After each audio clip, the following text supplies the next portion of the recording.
ትላንትና እንግዲህ ፍቅርዬ ማለት ነው ወደቀች ራሷ ስታ ግን ይመስላችኋል ጋይስ ፕራንክ ያደረገች ነው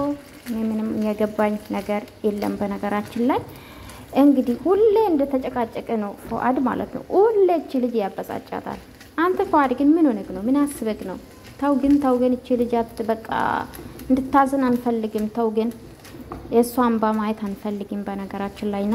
እሱ ያወራ ነገር ግን እውነት ይመስላችኋል ጋይስ እኔም አላማንኩም ጋይስ የሰው ወሬ ነው ወይን ደግሞ ሷም በርግጥ አው ብላለች እውነት ይሁን ውሸት ይሁን አናቅም ግን ዛሬ ይመጣሉ በያስባለው በፉፉ ዩቲዩብ ለማንኛው ወድቃለች መጨረሻ አላሳዩንም ማለት ነውና ውድ ቤተሰቦቼ እንዴት ናችሁ ደህና ናችሁ ወይ እኔ ያለው እግዚአብሔር ይመስገን ሰላማችሁ በስትትርፍ ይበልኝ ለዚህ ቤት አዲስ ከሆናችሁ ላይክ ሰብስክራይብ ማድረጋችሁ እንዳትረሱ ማለት ነው የኔ ውዶች የኔ ሁንቁ ቤተሰቦቼ ማለት ነውና ዛሬ እንግዲህ በፍቅርዬ ነው መጣው ፍቅርዬ እንግዲህ በጣም የተበሳጨች ነው በነገራችን ላይ እንደበፊቱ አይደለም በጣም ነው ትንሽ ነገር የሚያበሳጫት ለምን እንደሆነ አላቅም ለማንኛውም ፍቅርዬ የኔ ሁድ የኔ ልልት ማለት ነው የኔ ውብ ስታምር የኔ ቆንጆ የኔ አበባ ማለት ነው እና አትናደጂ እንግዲህ ፍቅር ጨምሮላታል ማን ነው ፉአድ ማለት ነው ካንቺ መለየት አልፈልግም ካንቺ ወደ ውጪ ወደ ያቺ ልጅ ማናስማ በማራ ጠፍቶኛል በነገራችን ላይ ብዙም ስለማላቃት ማለት ነውና እሷም አልፈልጋትም እኔ ካንቺ ውጪ አልፈልግም የሌላ ሰው ኦነሽ አንቺ ማየት አልፈልግም እኔ ህይወቴን በሙሉ ካንቺ ጋር ነው መሆን የምፈልገው አፈቅርሻለሁ ብላ ሁሌ እኮ ፍቅርዬ ተፈላጊ ናት ጋይስ ተፈላጊ ናት አለ ምክንያት እኮ አይደለም ይወደድኳት እኔ ጋይስ በዛ ላይ ደግሞ በጣም ነው ራሷ የምታስከብረው እንደዚህ እንዴት ትጠይቀኛለህ በሚዲያ ፊት በከሚዲያ ውጭ አይሆንም ወይ ምናምን ስትል ነበርና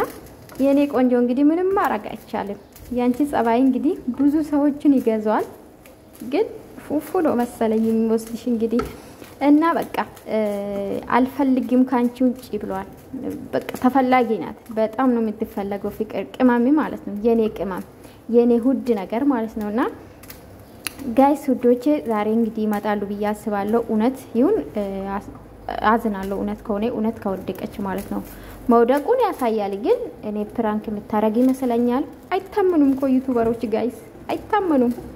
እና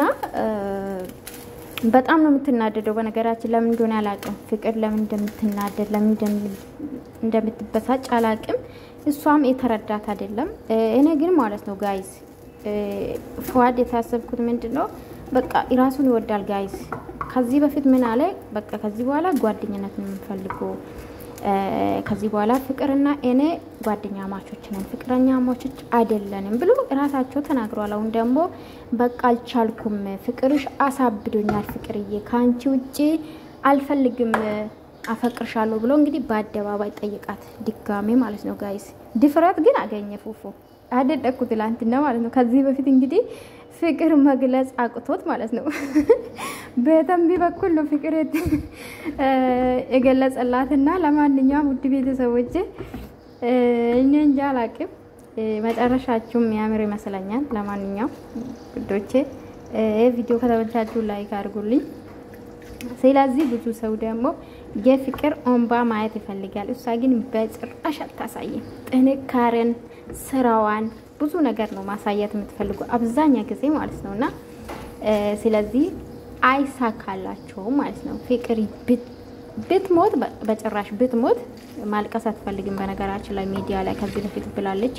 ጥላቶችን ማሳየት አልፈልግም ጠንክሬ ስራዬን መስራት ፈልጋለሁ ያለች ነው ለማንኛውም ይሄ ባል የመጣ ማለት ነው የመጣ በስማ ወገቡን ብለን ነው ምናባረሩ ጋይስ የፉፉናት በቃ አለቀ ምንም ማረግ አይቻልም ጋይስ